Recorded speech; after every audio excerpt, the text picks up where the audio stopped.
Bonjour. Bonjour.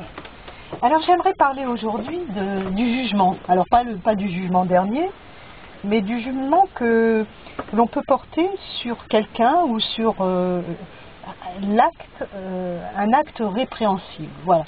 On parlait l'autre fois, je ne me souviens plus quel constat, de la justice des hommes.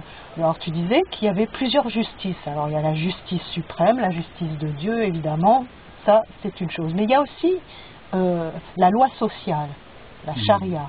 Donc on a le droit de juger quelqu'un. C'est des lois qui correspondent à une société. Alors pour le bon fonctionnement d'une société, c'est nécessaire qu'il y ait donc une législation qui règle le comportement de tout un chacun, de manière à ce que cette société puisse vivre. Une société, c'est comme un corps.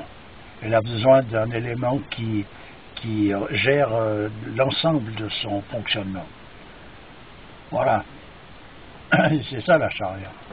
Oui, mais il faut bien porter un jugement. Bien sûr, mais à présent, d'accord. Alors, qui peut porter le jugement à partir de là? Voilà. Que les personnages... C'est pour ça qu'un juge dans une société traditionnelle, c'est un personnage qui juge les choses. Il n'est pas en train de juger quelqu'un, il se juge lui-même de l'intérieur. D'accord.